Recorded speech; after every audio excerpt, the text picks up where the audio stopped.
Welcome to conversations. मैं आपका host, आपका दोस्त मुख्तदर खान, और आज मैं आपसे जो अमेरिका के राजदूत हैं, सर्जियो गोर, वो एक्चुअली दो पोजीशन हैं उनकी। वो अमेरिकाज एम्बेसडर टू इंडिया भी हैं और America's special envoy to South Asia भी हैं। तो ही वेयर्स टू हैट्स। तो इन्होंने काफ़ी, आपने उनकी चर्चा तो 2-3 दिन से सुनी होंगी, जब से उन्होंने कश्मीर गए थे और वहाँ पे एक मुझे मेरी नज़र में एक गलत बयानी की थी कि ही थॉट के Kashmir is an important part of India. तो उस एक छोटे से बयान को भारत में कैसा रिसीव किया गया? क्या ऐसा जैसा कि अमेरिका की पॉलिसी ही कश्मीर की तरफ बदल गई है, और उसके काफ़ी मायने निकाले गए वो एक सेंटेंस की, कि इससे साफ ज़ाहिर होता है कि अमेरिका पाकिस्तान के ख़िलाफ़ हो गया है और अमेरिका इंडिया का पूरी तरह से पॉलिसी कश्मीर की एक्सेप्ट कर लिया है। इस तरह के काफ़ी उनके पास से चर्चे निकले थे।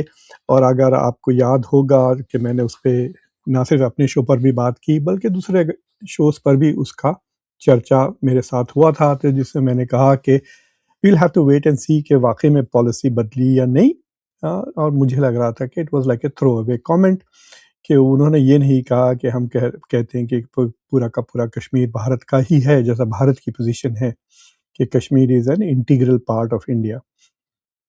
तो एनीवे, अब उसके दूसरे ही 2-3 दिन के बाद उन्होंने एक और बयान दिया वो न्यू दिल्ली में, जो जिसका फिर चर्चा काफ़ी मतलब संगीन तरीके से, सीरियस तरीके से हो रहा है। और इस चर्चे में उन्होंने 3-4 चीज़ों के बारे में बात की। उन्होंने भारत के और अमेरिका के ट्रेड ताल्लुकात के ताल्लुक से और ट्रेड एग्रीमेंट के ताल्लुक से बात की। फिर उसने क्वाड समिट के ताल्लुक से बात की, अमेरिका और इंडिया के स्ट्रेटेजिक ताल्लुकात के ताल्लुक से बात की। और फिर ये कि अमेरिका के ब्रॉडली अमेरिका इंडिया के रिलेशंस पे बात करते हुए उन्होंने नरेंद्र मोदी को एक्सपोज़ भी कर दिया। तो उन्होंने अपने बयान में ये कहा कि जब मुलाकात हुई थी मोदी की और डोनाल्ड ट्रंप की फ्रांस में G7 समिट के दौरान, तो उनकी मुलाकात वहाँ पर अकेले में डोनाल्ड ट्रंप के साथ हुई स्टेज के पीछे, जिसमें डोनाल्ड ट्रंप ने उनसे पूछा कि भारत किस मुद्दों पर बात करना चाहते हैं मोदी उनसे। तो उन्होंने कहा कि मोदी इन मुद्दों पे आपसे बात करना चाहते हैं, और उन्होंने ट्रंप को ब्रीफ कर दिया कि ये मुद्दे हैं। फिर उसके बाद उन्होंने कहा कि भारत की तरफ से सिर्फ एक रिक्वेस्ट है। उन्होंने कहा कि मिनिस्ट्री ऑफ एक्सटर्नल अफेयर्स की एक ही आस्क है, एक ही सवाल है, एक ही दुआ है, एक ही गुजारिश है कि वो क्वेश्चन एंड आंसर ना लें, मीडिया से सवाल ना लें। ये मोदी की तरफ से, ये भारत की तरफ से रिक्वेस्ट थी डोनाल्ड ट्रंप को कि आप मीडिया को लाना चाहते हैं मीटिंग में तो लेकर आ जाएं, जैसा कि सबके साथ हो रहा था। लेकिन मीडिया से सवाल करने के लिए ना करें, let's not have a press conference, क्योंकि मोदी डर के भाग जाते हैं। जब भी रिपोर्टर्स, जैसे नॉर्वे में जब रिपोर्टर्स आए तो मोदी डर के भाग गए उस लड़की से। बेचारी, she was not even a very accomplished foreign diplomat, मतलब ऐसे कोई उसका बड़ा एक्सपीरियंस नहीं था, लेकिन उससे सवाल थे डर के। मोदी ने आज तक किसी प्रेस कॉन्फ्रेंस में सवाल जवाब नहीं लिए। बहुत डरते हैं, उनको अपनी कॉन्फिडेंस नहीं है उनको अपने आप पे कि मैं सही जवाब दे सकता हूँ या नहीं। मुझे लगता है कि उनको इस बात का भी कॉन्फिडेंस नहीं है कि वो सही सवाल समझ सकते हैं या नहीं, क्योंकि एक्सेंट भी होगा, अंग्रेजी भी होगा, मतलब he is not exposed to sophisticated discussions, specially in English language. तो मुझे लगता है कि मोदी को तो बहुत डर है कि मैं गलत जवाब दे दूँगा, फिर मेरा वीडियो बन के फिर वो ही सारा का सारा दुनिया में वायरल होते रहेगा। तो बहुत डरते हैं वो मीडिया से, हर जगह जाते हैं, प्रेस कॉन्फ्रेंस होती नहीं। इंडिया में भी किसी भी मुद्दे पे कोई प्रेस कॉन्फ्रेंस नहीं होती, पार्लियामेंट में भी वो 20-20 दिन नहीं आते, क्योंकि he is not able to answer questions. It is a very strange thing, बस वो लिखे हुए जुमले टेलीप्रॉम्प्टर से पढ़ते हैं, डायलॉग बाजी करते हैं, फिर भाग जाते हैं। तो ये एक्सपोज़ हो गया। तो मैं ये तीनों चीज़ें आपके सामने खुल के रखूँगा। एक तो वो वीडियो बता दूँगा आपको कि सर्जियो गोर ने क्या कहा, क्योंकि आजकल भारत में सर्जियो की हर बात को पॉलिसी समझते हैं। तो अब आप मुझे बताएँ कि क्या ये इसको भी हम सीरियस लेना चाहिए, ये बात को, जैसा हमने कश्मीर वाली बात को ली है। और फिर उसके बाद में जो दूसरी चीज़ें जो उन्होंने कही है, वो काफ़ी इम्पोर्टेंट है भारत के और इंडिया के ताल्लुकात को लेकर। तो ये सुनिए आप। and he asked me, he goes, what are the Indians going to raise? And we went over some topics. And he said, did they have any asks? And the MEA had one ask. He said, and it was, let's bring in the media, but let's not do a full press conference. No questions. ये है And देखिए। so I told the president, I said, the Indians,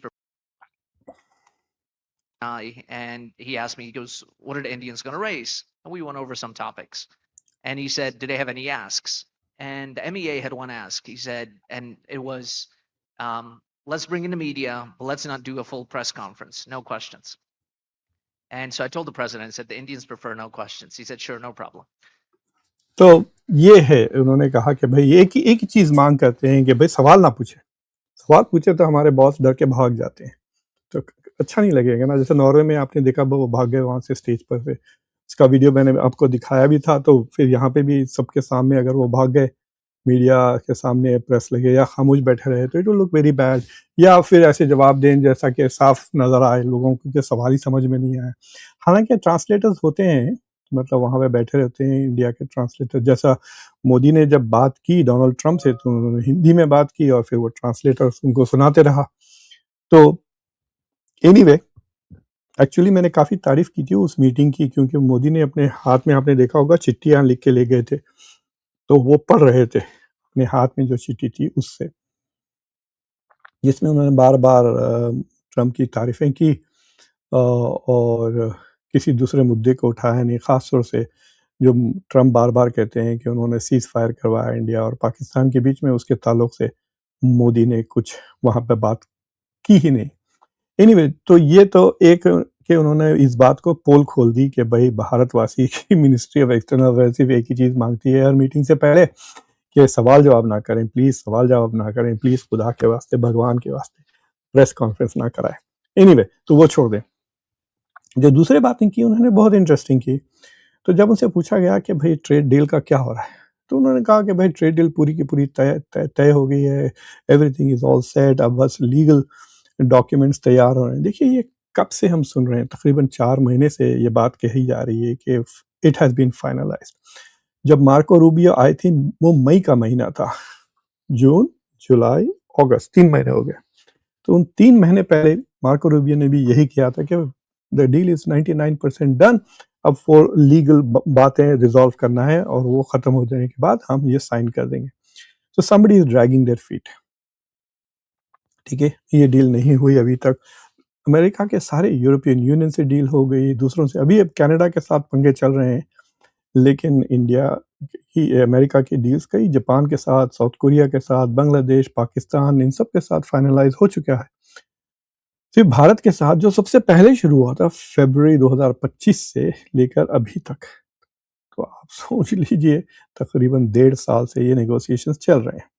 anyway, तो उन्होंने कहा कि भारत में ये fake news का चर्चा बहुत है। कहते हैं कि मैं जब भी जाता हूँ, मैं टीवी पे देखता हूँ, पहले शुरू होता है, शुरू में ही 8 लोग आ जाते हैं, फिर शाम तक 12 लोग होते हैं चैनल पे, एक साथ सब चीखते रहते हैं, बहस करते रहते हैं, कोई किसी की बात सुनता नहीं है, कुछ समझ में नहीं आता क्या बोल रहे हैं और काफ़ी न्यूज़ फेक होती है। तो उसने बेसिकली कह दिया कि इंडिया की मेन स्ट्रीम मीडिया बिल्कुल बेकार है, सब झूठे बातें करते हैं, कोई उनको क्वेश्चन नहीं करता, कोई सीरियस डिस्कशन नहीं होता।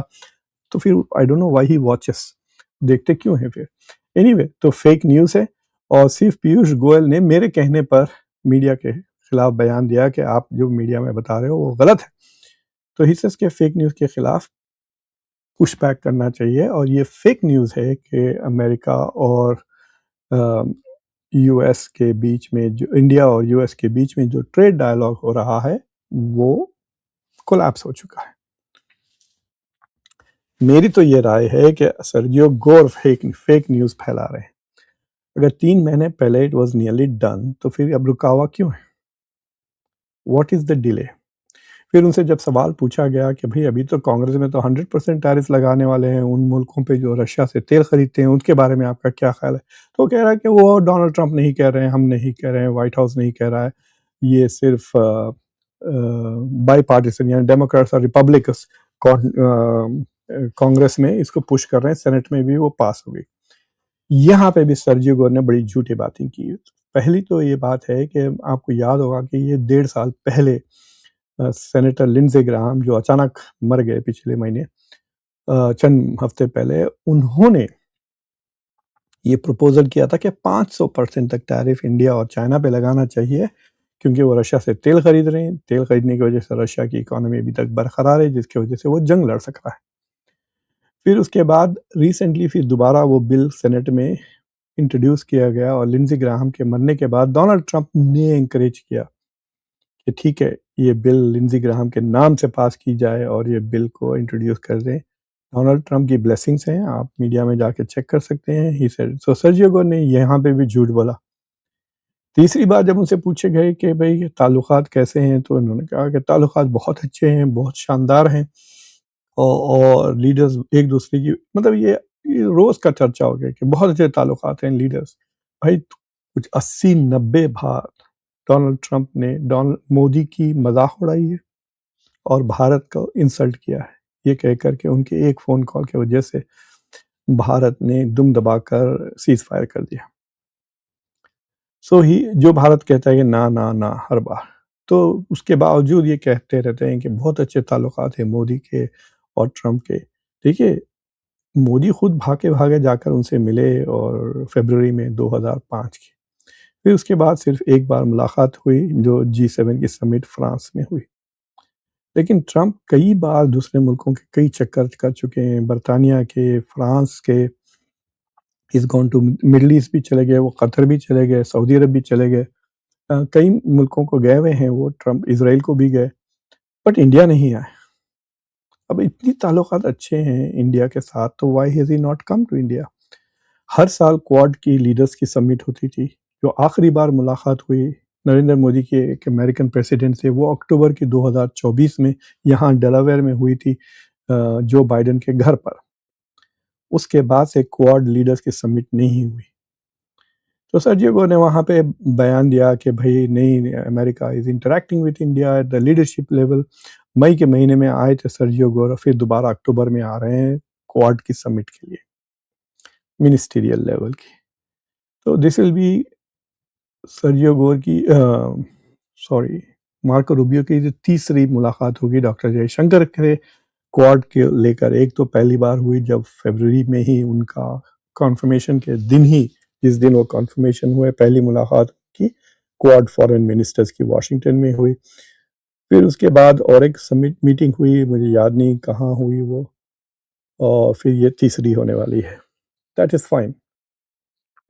बट डोनाल्ड ट्रंप की इस बार, पहले तो सर्जियो गोर कह रहे थे कि डोनाल्ड ट्रंप आएंगे आएंगे, अब तो वो भी नहीं कह रहे हैं कि Donald Trump is going to come to India. तो जब उनसे पूछा गया कि रिश्ते के बारे में, तो उन्होंने कहा भाई अमेरिका और भारत के रिश्ते बहुत अच्छे हैं, और फिर 15 साल की हिस्ट्री सुना रहे हैं। देखिए, 15 साल पहले से जो हिस्ट्री है, बहुत अच्छी हिस्ट्री है। परेशानी तो ये हुई कि जब से डोनाल्ड ट्रंप प्रेसिडेंट बने हैं, उन्होंने भारत के ऊपर 50% टैरिफ लगा दी, भारत के खिलाफ इतनी बातें की, स्टूडेंट्स के ऊपर वीज़ास पे रिस्ट्रिक्शंस लगा दिए, H1B को लेके भारत को टारगेट किया। अमेरिका में भारत के खिलाफ नफरत फैल रही है, हेट बढ़ रही है, हिंदू फोबिया बढ़ गया है, इंडिया फोबिया बढ़ गया है, सारी की सारी चीज़ें हो रही हैं, और ये ज़्यादा सारे रिपब्लिकन्स ही कर रहे हैं, और रिपब्लिकन स्टेट्स में हो रहा है ये। तो जो जो भारतवासियों को, जो भारत के सोचने वाले, लिखने वाले, समझने वाले लोग हैं, उनको जो फ़िक्र है कि भारत के अमेरिका के साथ शायद ताल्लुकात अच्छे नहीं हैं, वो डोनाल्ड ट्रंप के प्रेसिडेंट बनने के बाद से। लेकिन ये जवाब देना कि 15 साल से जो हमने इम्प्रूव किया वगैरह, I think that is not an honest answer. तो सर्जियो गोर के जितने भी बयान थे, जितने भी उन्होंने इश्यूज़ को कमेंट किए, दे वर नॉट वेरी सैटिस्फैक्टरी। जैसा मैंने आपको कहा है कि बहुत ही लो कॉम्पिटेंस का आदमी है। इसमें ये काबिलियत नहीं है कि इतनी इम्पोर्टेंट पोज़ीशन वो अपना सके। वो सिर्फ़ और सिर्फ़ अमेरिका में डोनाल्ड ट्रंप की किताबें बेचता था, पब्लिश करके। So he is not a trained diplomat, no experience in diplomat. इतनी इम्पोर्टेंट और कॉम्प्लेक्स उसको पोज़ीशन मिल गई है, that I don't think he is fit to be America's ambassador to India. ये इंडिया की तौहीन है कि इस तरह के लो लेवल, लो कॉम्पिटेंस के लोग, वैसे अमेरिका के लिए भी शर्मिंदगी की बात है हमारे लिए। But I can tell you that this guy, अगर ये मेरी क्लास में होता, तो I can guarantee you he would not be among the top students. तो एनीवे, इन्होंने ये सब चीज़ें की, but he is the ambassador of America. उसकी बात बहुत अहम है, कई हेड्स ऑफ स्टेट से ज़्यादा इम्पोर्टेंट है जो अमेरिका का एम्बेसडर कहता है, because of the enormous power and influence जो अमेरिका के पास है। तो एनीवे आप लोग भी जाके देखिए, वो इकोनॉमिक टाइम्स का वर्ल्ड लीडर फोरम पे वो बोल रहे थे हफ्ते की बात, यानी कल की बात है, when he made this statement. और जाते जाते मैं दोबारा सुना देता हूँ कि मिनिस्ट्री ऑफ एक्सटर्नल अफेयर्स की एक ही मांग होती है कि So please the meeting Modi को starts, and at one press point it was just में the president बचा and ले। I, and he asked me, he goes, "What are the Indians going to raise?" And we went over some topics, and he said, "Do they have any asks?" And the MEA had one ask. He said, and it was, "Let's bring in the media, but let's not do a full press conference. No questions." ये बस एक ही मांग है भारत की, please हमारे leader को सवाल जवाब से बचा लें। He can't handle the press. डरते हैं वो मीडिया से, भाग जाते हैं स्टेज पर से। Anyway, thank you for watching conversations. Channel को सब्सक्राइब करें, वीडियो को लाइक करें, बेल आइकॉन दबाएं और इस वीडियो को दूसरों के साथ ज़रूर शेयर करें। टिल नेक्स्ट टाइम, मैं आपका होस्ट, आपका दोस्त मुख्तदर खान। Take care.